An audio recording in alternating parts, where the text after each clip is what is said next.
Krishna Rayapuram, 26 km dari kota Karur. Sepasang suami istri bersama kedua orang anak mereka memasuki desa Krishna Rayapuram, yang merupakan kampung halaman mereka. Namun, mereka melihat keanehan ketika menyaksikan jalan di kampung tersebut tampak begitu lengang. Bahkan, semua rumah menutup pintu dan jendela rumah mereka masing-masing. Hingga mereka melihat beberapa poster berita kematian dari beberapa pemuda di kampung tersebut. பாத்தீங்களா ஒரே தேதியில செத்துருக்காங்க. ஒரே தேதியில செத்ததையும் ஒண்ணா வச்சு யோசிச்சு பாரு. Mereka mempercepat langkah mereka ketika melihat ada keanehan pada poster-poster pemuda-pemuda itu. Hingga mereka langsung mengetuk cepat pintu rumah orang tua mereka. Dengan cepat si ibu langsung membuka pintu dan mempersilahkan anak-anaknya masuk. Dengan cepat ia segera menutup pintu rumahnya. Sang ayah mencoba menjelaskan kepada anak-anaknya yang meminta asal-usul desa menjadi sepi. Ia menceritakan semua kejadian yang menimpa desa mereka. Ia mengatakan desa ini memiliki seorang putra kepala desa yang bernama Taman dan memiliki 5 teman akrab yang bernama Guru, Meran, Ilamaran, Bilan, dan Swaminathan. Mereka semua adalah sahabat sejak mereka masih kecil, hingga mereka duduk di bangku sekolah dasar. Mereka melihat sekelompok tentara angkatan darat tengah berlatih menembak di lapangan kosong milik desa mereka. Melihat hal itu, mereka memberanikan diri, hingga komandan angkatan darat tersebut menerima kedatangan mereka. Namun ia menasihati anak-anak itu yang saat itu masih membedakan perbedaan kasta dan agama untuk bergaul dan berteman satu sama lain tanpa melihat perbedaan kasta. ஏற்றத்தாழ் வேண்டியதும் இல்ல. எல்லாரும் உண்டு நினைக்க வேணும். நானெல்லாம் தமிழன் என்று நெஞ்ச நிமித்து சொல்லலாம். Hal tersebut diharapkan membuat lingkungan akan menjadi lebih sehat dan tidak ada lagi perbedaan. Hal itu mereka bawa sampai mereka dewasa, hingga kerukunan selalu tercipta di desa mereka. Hingga Putri Velapan yang merupakan calon kepala desa yang baru tertarik pada Taman karena kebaikan hatinya. Para sahabat Taman suka menggoda Taman untuk bisa mendapatkan hati Putri Velapan yang bernama Tamis Selvi. Taman terdiam saat mereka terus menggodanya. Ia mengatakan kalau dirinya sudah mencintai Tamis Selvi sejak berumur 13 tahun dan sudah pernah memberanikan diri mengatakan cinta kepadanya. Tapi Tamis Selvi tidak menghiraukan apa yang diucapkan oleh Taman. Bahkan ia terlihat takut ketika melihat Taman.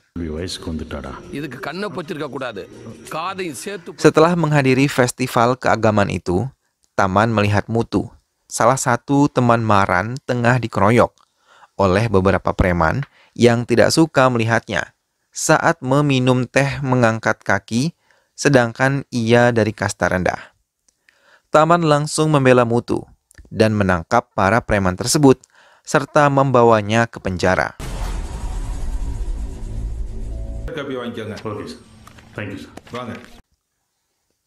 Preman-preman tersebut adalah anak buah Velapan yang tetap menjunjung perbedaan kasta dan menjemput semua anak buahnya untuk bisa ia bebaskan. Tak lama, ayah Taman datang mencoba menasihati putranya dan meminta maaf pada Velapan.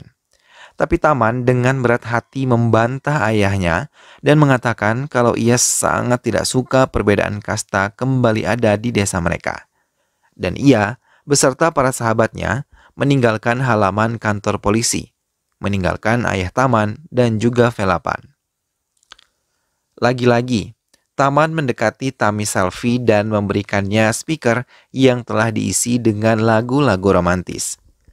Melihat kebohongannya telah terbongkar, Tamis Selvi hanya terdiam dan berlalu sambil tersenyum menggoda Taman. Sejak saat itu, hubungan mereka semakin dekat dan Tamis Selvi menerima cinta dari Taman. Hal itu diketahui oleh Velapan yang melihat mereka sedang berduaan. Velapan akhirnya membulatkan tekad untuk maju sebagai calon kepala desa yang akan dilakukan pemilihan kepala desa dalam waktu dekat. Karena ia telah mendapat dukungan dari ayahnya yang memberi nasihat agar semua warga di kampung ini menghormati mereka yang berasal dari kasta tertinggi di desa tersebut. Keesokan harinya, Velapan menemui ayah Taman yang berada di ladang miliknya. Seorang anak buah ayah Taman mengabari Taman atas kedatangan Velapan ke ladang mereka. Dengan cepat, Taman langsung pergi menuju ladang. Sampai di ladang, ayahnya dan Velapan mengatakan sedang membicarakan tentang pertunangan Taman dan juga Tamiselvi yang sudah terlihat satu sama lain sudah saling dekat. Mereka tidak mau menimbulkan berita buruk tentang diri mereka. Mendengar hal itu, Taman bahagia dan memberitahu kepada Tamiselvi. Devedaram, kakak dari Meran pun maju sebagai calon kepala desa. Ia mendaftarkan diri juga seperti Velapan, diantar oleh Taman dan juga para sahabatnya.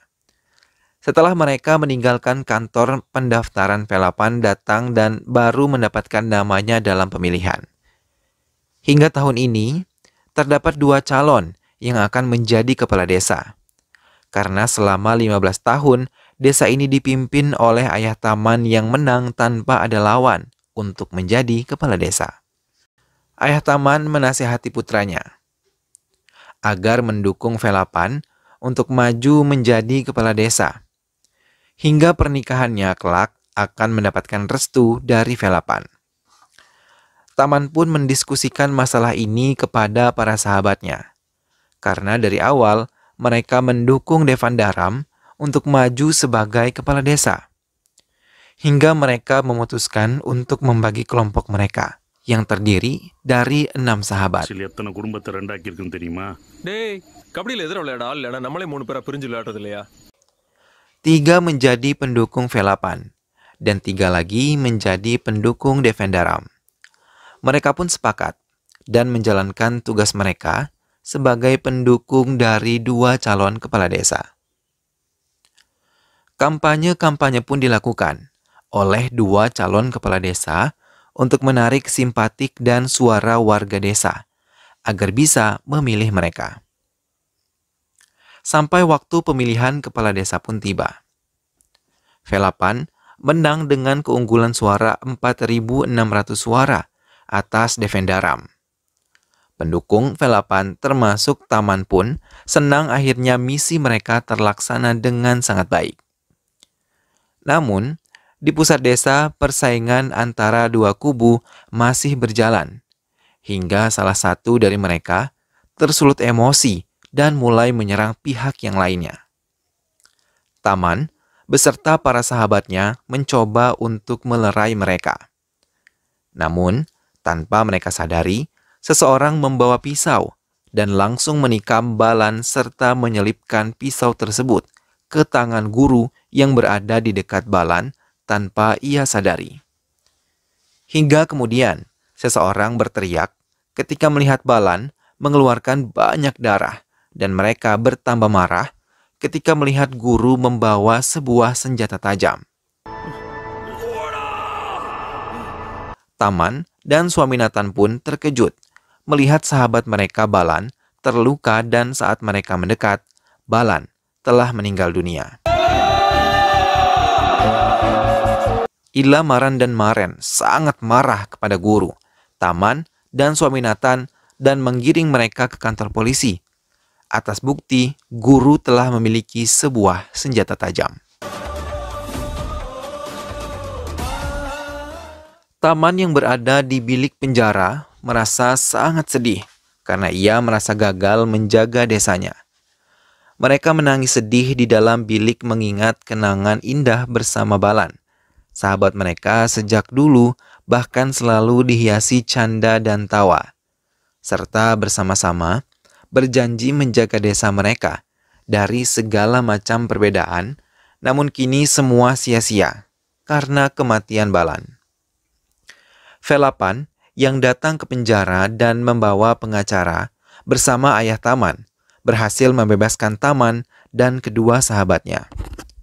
Namun saat mereka keluar dari penjara, mereka nampak dielu-elukan sebagai pahlawan hingga membuat Taman menjadi merasa sangat bersalah terhadap Balan.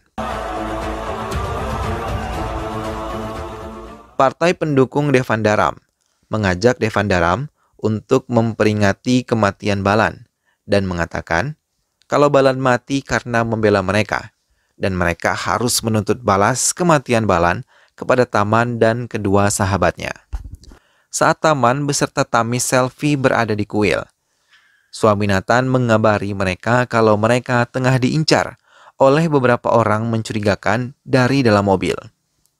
Hingga Taman mengatakan kepada Swaminathan untuk mengikuti sepeda motor Tamis Selvi untuk menghindari kejaran orang-orang yang mencurigakan tersebut.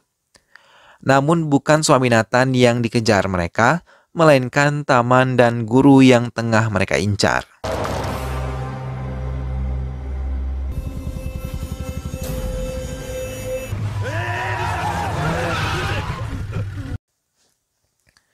Taman tidak merasa takut dengan sigap menghadapi beberapa orang yang tidak mereka kenal.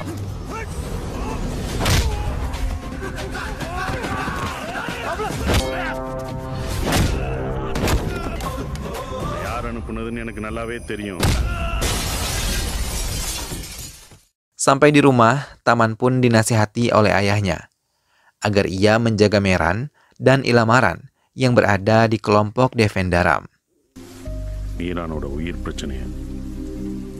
Taman dan teman-temannya menghadang Devandaram yang bersama pengurus partainya untuk menyebar poster peringatan kematian Balan. Taman mengajak berdamai Devandaram dan melupakan semua yang telah terjadi. Tapi kepala partai yang bersama Devandaram tidak mau berdamai dengan Taman dan kedua sahabatnya. Sehingga Taman yang mendengarnya mengancamnya untuk berhati-hati kepada mereka. Setelah itu, Taman pergi meninggalkan mereka bersama dengan kelompoknya.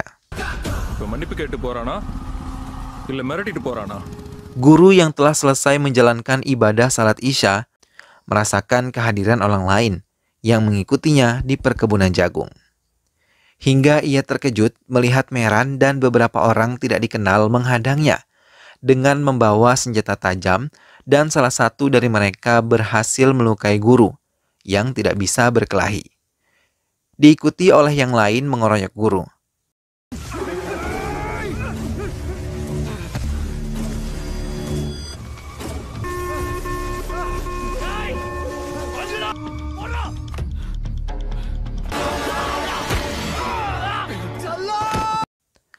Dalam kesempatan itu, mereka membantai guru tanpa belas kasihan.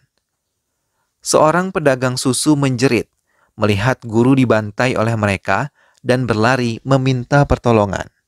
Dalam nafas terakhir, guru mengatakan pada Meran sambil menatap tajam ke arahnya dan bersumpah atas nama Allah, ia tidak membunuh Balan. Meran terdiam dan teman-temannya dengan cepat mengajaknya meninggalkan tempat itu.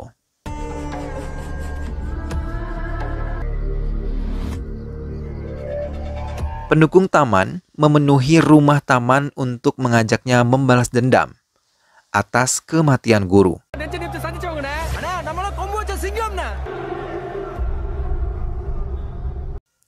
Tapi Taman menolak dan mengatakan kepada mereka akan menyelesaikan masalahnya dengan caranya sendiri karena ia tidak ingin menimbulkan korban-korban yang lainnya lagi.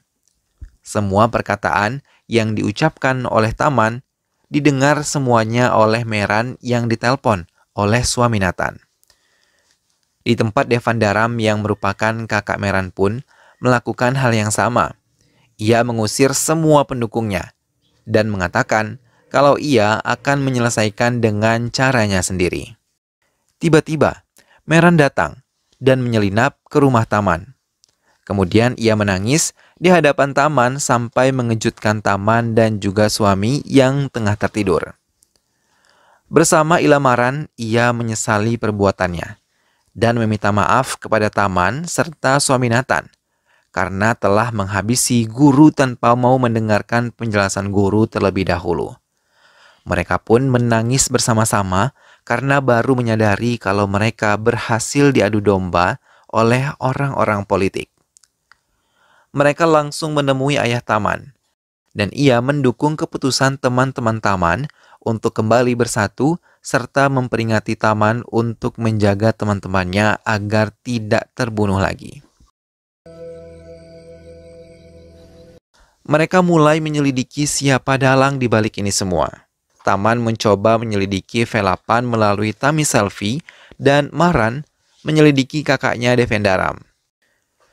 Tami Selvi memberanikan diri, bertanya pada ayahnya dan langsung dijawab kalau ia maju ke pemilihan atas dukungan ayahnya dan juga ayah dari Taman. Hal itu yang membuat Tami Selvi dan juga Taman menjadi terkejut. Taman pun mulai menyelidiki ayahnya sendiri. Sementara di rumah Ilamaran, 4 orang bersenjata tajam menyelinap masuk ke rumahnya dan menculik Ilamaran. Taman meminta suami Nathan untuk masuk ke kamarnya dan mengunci pintunya. Ia tidak mengizinkan suami Nathan mengikutinya, yang pergi menggunakan sepeda motor. Saat mereka melihat ke kamar ayahnya, ia tidak melihat ayahnya ada di tempat itu. Dengan sepeda motornya, ia mencari keberadaan ayahnya di setiap sudut desa. Sementara di sebuah lapangan, Ilamaran yang berhasil dibawa diikat menghadap ayah Taman. Ia sangat terkejut dan tidak menyangka kalau ayah Taman bisa melakukan hal ini.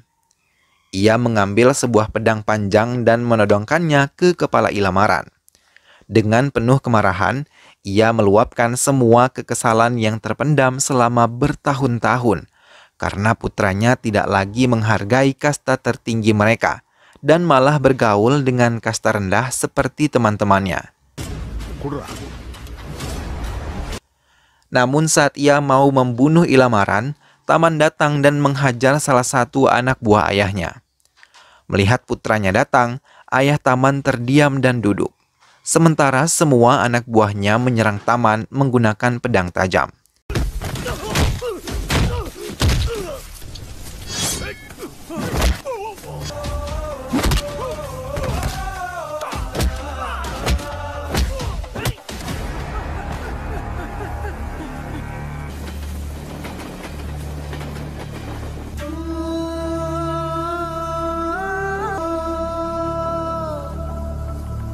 Setelah membereskan semua anak buah ayahnya, Taman membebaskan sahabatnya dan menatap tajam ke arah ayahnya. Kemudian pergi begitu saja meninggalkan ayahnya tanpa mengucapkan satu patah kata pun.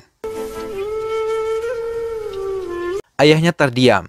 Saat pekerjanya datang, ia menangis menumpahkan penyesalannya terhadap apa yang telah ia lakukan dengan sahabat-sahabat putranya sendiri.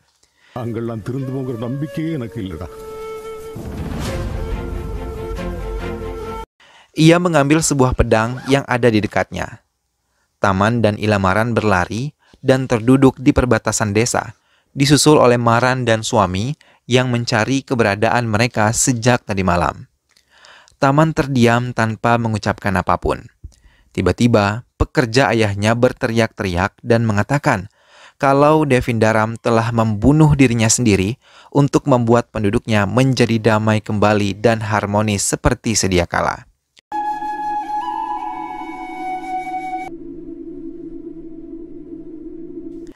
Semua warga berlari menghambur ke tempat kejadian, begitu juga dengan ketiga sahabat Taman. Tapi Taman hanya duduk diam tanpa melangkahkan kakinya ataupun bicara sepatah kata pun. Film pun selesai. Nah sahabat, itulah tadi alur cerita dari film Kombu Vaca Singamda. Sebagai manusia, sepatutnya kita tidak membeda-bedakan antara ras, golongan, maupun agama. Semua manusia sama di mata Tuhan. Yang membedakan adalah ketakwaannya. Semoga sahabat semua terhibur setelah melihat alur cerita dari film ini. Sampai berjumpa lagi di alur cerita film berikutnya. Terima kasih sudah menyimak video ini sampai akhir. Dukung terus SLMT-TV dengan cara klik like, komen, share, dan juga subscribe. Sampai berjumpa lagi sahabat, sehat selalu dan wassalamualaikum.